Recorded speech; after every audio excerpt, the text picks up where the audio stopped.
কাঁচা টমেটো দিয়ে পুঁটি মাছের ঝাল করেছিলাম, সেটাই শেয়ার করছি বন্ধুরা। আমি কিভাবে রান্নাটা করলাম তার জন্য প্রথমে মাছটাকে খুব ভালো করে কেটে বেছে ধুয়ে নিয়েছি। তারপর তাতে অল্প নুন আর অল্প হলুদ দিয়ে খুব ভালো করে মাখিয়ে নিলাম। এদিকে কড়াইয়ে সর্ষের তেল গরম করে নিলাম, তাতে দিয়ে দিলাম মাছগুলো ভাজার জন্য।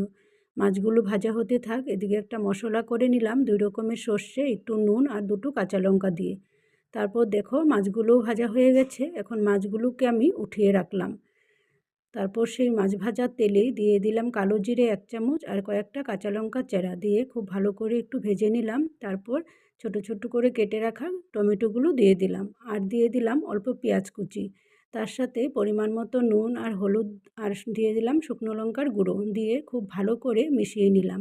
সুন্দরভাবে মিশিয়ে কিছুক্ষণের জন্য আমি ঢেকে রাখলাম।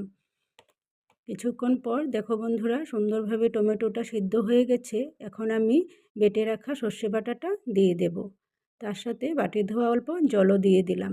এখন সবগুলো সুন্দর করে মিশিয়ে নিলাম। মিশিয়ে ভেজে রাখা মাছগুলোও আমি দিয়ে দিলাম। মাছগুলো দিয়ে আবারও ভালো করে মিশিয়ে নিলাম। তারপর কিছুক্ষণের জন্য আবার একটু ঢেকে রাখলাম। কিছুক্ষণ পর দেখো সুন্দরভাবে ঝোলটা একদম শুকিয়ে গেছে, মাখো মাখো হয়ে এসেছে। এখন আমি কিছুটা ধনেপাতা কুচি আর অল্প সর্ষের তেল দিয়ে ভালো করে মিশিয়ে নামিয়ে নিলাম। গরম ভাত দিয়ে খেতে দারুণ হয়েছিল কাঁচা টমেটো দিয়ে পুঁটি মাছের এই ঝালটা। তাহলে ধন্যবাদ সবাইকে। আমার ভিডিওটা যারা এতক্ষণ দেখলে সবাই খুব ভালো থেকো।